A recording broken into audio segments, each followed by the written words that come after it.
As you know, I'm very high on AI in gaming, and I think AI on the development side is going to very much open us up to things that we've never seen before. I think NPC interactions are going to create this immersion, this excitement in game, these new experiences that we've not yet to experience. And I think the future is bright on those roads. Along those lines, a few days ago, Microsoft, this is over at Xbox Wire, announced Copilot for gaming. And this is a user-based side of AI showing the not the foundation, but maybe the first crack at what user-side AI is going to look like for gaming. The question is this actually helpful, or is this just a gimmick? The answer may surprise you, especially knowing that I am super AI. I think it's a little bit of both, honestly. I think there are some things here that are genuinely helpful, and I think that can be built upon for the gaming side, the gamer side, and AI. Because what I'm talking about when I talk about the future of AI and gaming, usually I'm thinking about the developer side. Like, how does AI help us experience games inside the game themselves? This is on the user side, and I think it's very interesting. We're going to take a look at the video. We're going to take a look about what Xbox Wire says here, and then we're going to discuss what I think is helpful and what I think is a little bit gimmicky, and where we go from here with Copilot for gaming. Before we do, don't forget to hit that like button and subscribe to this channel. My name is X1 the Gamer. We drop videos like this all the time right here. Please like, share us with your friends, your family, your cohorts, your coworkers, and let's jump into it. First, let's summarize what Xbox Wire is here. There's actually a summary at the top. Copilot for gaming. They had an Xbox podcast, and they showed off Copilot, and we'll jump over and actually watch the video. It's like a 30-second video, and then we're going to talk about it. So, new Copilot for gaming aims to save you time and help you get good. Here is the summary. On the official Xbox podcast, Fatima Kadar introduced Copilot for gaming, the ultimate gaming sidekick that helps players get to play faster, sharpen skills with expert coaching, and enjoy a more social gaming experience. Also on the podcast, Jason Ronald announced that the Xbox Play Anywhere library of titles has surpassed 1,000 games, with many more on the way. Absolutely huge. And then obviously you can go listen to the official Xbox podcast. If you go over to Xbox Wire, we will link actually in the description below. There's a link to the podcast here. You can go watch the whole thing. It's a really good interview. It's really interesting to hear Fatima Kadar, she's head of AI in gaming, how she's thinking about these things. And it's fascinating. You can see how those that are, movers and shakers in the space are thinking about it. Let's take a look at what Copilot is, though, for gamers and gaming. Here is a tweet from Xbox, and they dropped the video over here. I'm just going to press play, and I think we'll watch this together. It's 36 seconds. Here we go. I want to get back into Age of Empires 4. Can you install it? Downloading now. Want a recap of where you left off? Sure. Okay, I've got some wood from a tree. What do I do with that? Craft the oak logs into wooden planks by opening your inventory and placing logs in the crafting area. What's the best way to take out the beast? Want me to pull up a quick strategy guide? Let's do it. Okay, so there you go, and you can see it's all voice activated. Now, obviously, I'm sure you're going to be able to type in as well if that's what you wish to do. This is something that is a companion, a sidekick for the phone, it looks like. I'm actually going to put this on mute. Can you loop? You can't loop these videos. Copilot for gaming. Here it is. And I actually think this part's a little bit gimmicky to me. Hey, I want to jump back into Age of Empires 4. Can you download it for me? Okay, downloading now. Like, is that a convenience thing? Yes, let me tell you. I have AI voice activation on my television. I've turned it off. It's just annoying. I don't need it. I don't want it. It turns on at the most inopportune times. That's not something that I want. I don't care about this. It's not that convenient. I can go in and I can hit install by myself if I'm really looking to jump back into Age of Empires 4, for instance. Now, the part that I really like is not that part. Hold on. Let's go back to here, because on this first part, sorry, I forgot it was voice. Since I have voice, let's listen to what she actually says here. Okay. Get back into Age of Empires 4. Can you install it? Downloading now. Want a recap of where you left off? Sure. Sure. So right there, do you want a recap of where you left off? Now that is valuable. And where that's most valuable, I actually don't think that's valuable in an Age of Empires game necessarily. I guess on the story campaign it is, where it's super valuable. How many of us Even me, my favorite game of all time is Red Dead Redemption. My second favorite game of all time is Red Dead Redemption 2. I have spent hundreds and hundreds and hundreds and hundreds of hours in each of those games. Now, when you step away from a game like that, or a Starfield, for instance, or a Witcher 3, when you step away for a while, Kingdom Come Deliverance is one that I'm currently playing, and even a week in Kingdom Come Deliverance, if I don't play for a week and then I want to jump in and hammer out like 6, 7, 8 hours on a Saturday or Sunday, or on over the weekend, it's like, oh my goodness, I forget what I was doing.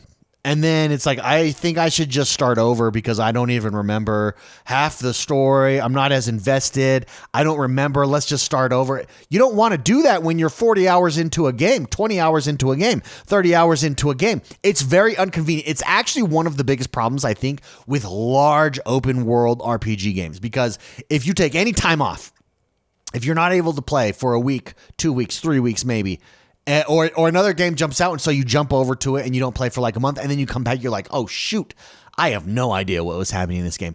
I think this is useful. Can you recap what I've been doing up to now? Recap it for me. Catch me up on it. Now, they don't show the recap off here, which I think is interesting. I'd be curious at what that recap is. In my mind, it's going to be text, and it's going to show, you started here. Most recently, you've been doing this. You met this person, and here's what you've been doing. That's fantastic, though. Now, downloading my game for me over my app via voice, don't care. I think that's gimmicky. Recapping a giant story open world game for me is genuinely useful, and I think will help keep players in games longer. You're not tied to, I've got to go 90 hours straight in order for me to beat this game and remember it and get the most out of it, or else I'll just forget where I'm at. No, you'll be able to, okay, I'm going to take a break because this other game just dropped. I'm going to play it with my friends, and I'm going to jump back into this beefy game because I don't have to worry about forgetting where I'm at. This is actually a problem with streaming overall. In any medium, particularly let's look at television shows.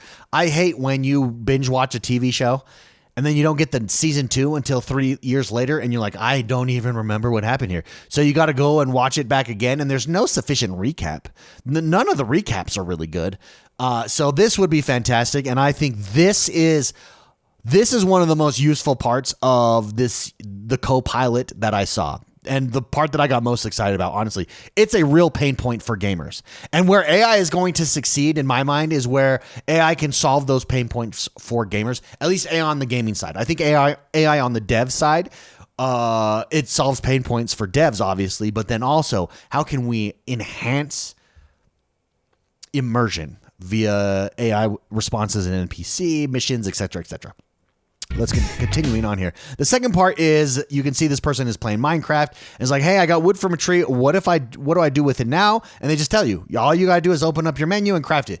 This is also useful. This one, implementation matters here, because sometimes they can, number one, AI can be wrong in what it tells you. You have to be very, in a game, it's less because there's guides out there, so I'm sure it wouldn't make a mistake necessarily. But I think in a building game like Minecraft, this saves you time by not having to go into or through tutorials. And I think this is not gimmicky. I think this is actually useful as well. Now, moving on, you see he follows what is the next instance is... This looks like we're playing Age of Empires again here, and it's like, hey, how do I take out this boss fight? And here you go. Here's some tips on it. Now, if I can hit pause and read through this, it's good. The problem is, I'd rather watch a video. So this to me is a little bit gimmicky as well. Yes, you could read it. Here are some strategies for you. But let's be honest, most of us just go to YouTube and watch a video. It'll be interesting to see, do they provide links to that straight in the game that lets you do that? I don't think either of these are gimmicky. I really think the biggest gimmick is installing the game. Who cares? Who cares if you can install the game? I like everything else that I'm seeing so far. The part that's probably going to be gimmicky too is, how does this work right now? Also, if you're playing a game and it misunderstands what you're trying to ask it via your voice, that's going to be very frustrating. Let's be honest. We all deal with Siri. We all deal with Alexa. That happens quite frequently. Again, the reason I turned it off on my television, it's an LG television, and they have voice activation on the remote here, is because It's just annoying. It never gets right. It's constantly picking up things that are wrong. I'm yelling at it, and so I just turned it off. I don't need it. It actually isn't a convenience. It was an annoyance. As long as Copilot isn't that, I think this is a good foundation to start with. I think that there are going to be some things that with a new technology and a new help here that are going to be trial and error. Some things are going to be gimmicky. Some things are going to actually be useful. The most useful thing out of all of this, I don't even care about the strategy because to me, I don't want that necessarily. I don't want that directly in my game. If I'm going to cheat, which is essentially what that is, or look at additional material, I'm going to go outside the game to do that. So I don't even need that. Is it a convenience? Yes. But the most user-friendly part is the pain point of recap this game for me. If it does it well, it didn't show us it, which has me like, have they not figured that part out? If it recaps your gameplay well, boom, done. Love it. And it changes gaming, I think, for forever for users, especially in these massive... Imagine playing a Persona 5. It's a true story here. A Persona 5, being like 20 or 30 hours in, realizing this is a 90-hour game. I'm not even close to finishing this. Oh my goodness. Call of Duty just dropped. Indiana Jones just dropped. I'm going to jump over and play those games. And then you're like, oh, okay. I was 30 hours into Persona 5. Let's jump back into it. You jump back into it, and it's so overwhelming. I have no idea. I don't want to start over and redo another 30 hours. I'm just out, so you never go pick it up again, even though you want to. A recap solves that. And I think it's genius. I would love to know what you guys think. What do you think is gimmicky here about Copilot? What do you think is real? Do you agree with my assessment that solving these pain points is going to be the key to AI being successful, to Copilot being successful? Also figuring out voice, because we all know the voice activation stuff is just not, it's convenient. It's gotten better over time. It has its issues, and imagine being in a game trying to beat a boss fight. You're already frustrated because you're getting crushed, and then you're like, "Hey, Copilot, help give me strategies for this game." And they're like, "Did you want to buy a new game?" And then you just get more frustrated about it. That's going to cause some people to break some controllers. Let's just be honest about that. Again, let me know what you think is gimmicky, what you like about it in the description, or not in the description, in the comments below. I did write down some questions here. Will AI assistance enhance gaming, or will it take away from the challenge and sense of accomplishment? I don't think, here's the thing. On this, it was give me tips. I don't think AI will help you cheat. I think they'll have it for, here's some tips. That's just like a tutorial. It'll basically be built in to the system there. So that's going to be very interesting. No, I don't think it takes away the accomplishment. Even you still have to perform it. Even when you go and look at, hey, I just can't beat this boss, dude. How do you beat it? And you go watch a strategy like, hey, here's what you need to do. Here's the mechanics. Watch out for this. You still have to accomplish it yourself. So I don't think it takes away that at all. Question number 2.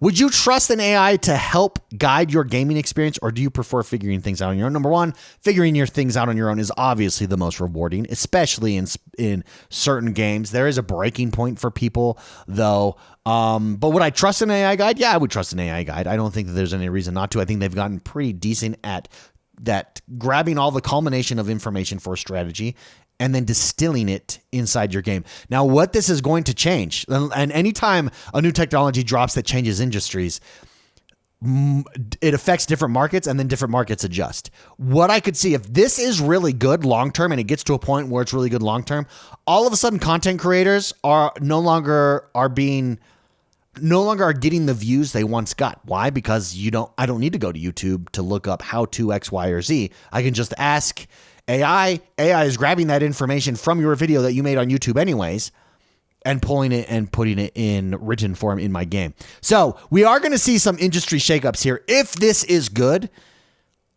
long term. Like if this is actually helpful in the game. And we're going to see that regardless. I mean, search engines are going the way of the dodo. Google is going the way of the dodo. It's asking AI, and then AI is summarizing information for you. So we're going to see some major industry shifts here, no doubt. Content creation side is going to shift.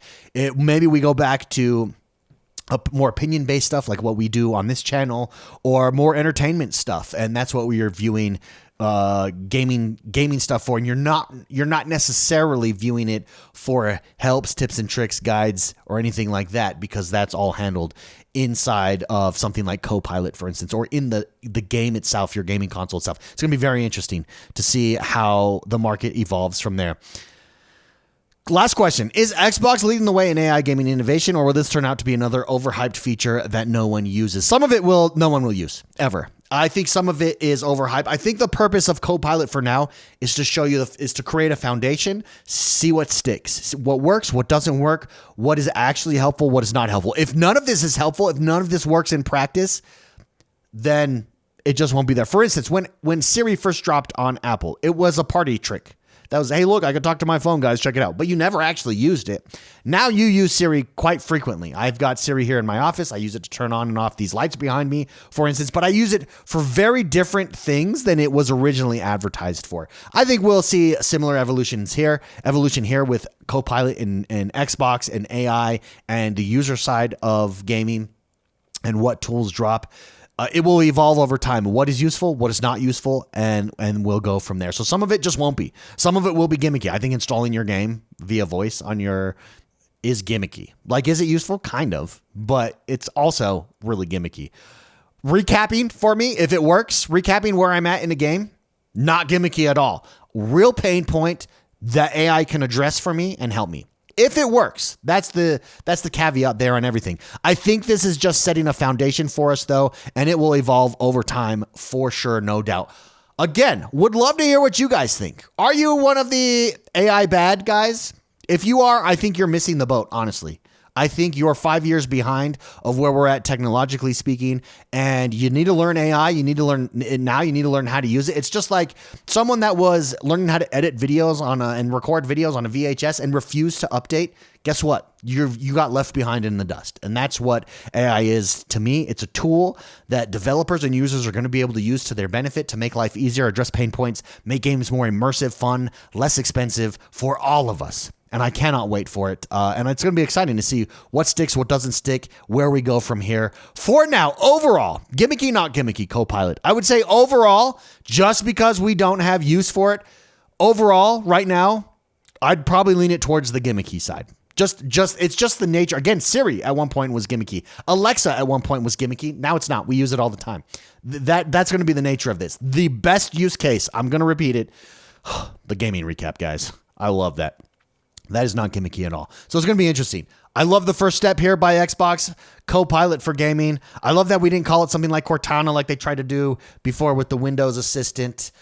Keep it separate. I think it's better. Don't make Cortana real.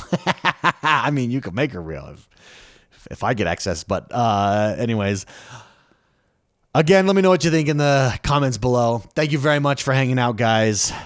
Have a great rest of your day, and I'll see you next time. Bye-bye.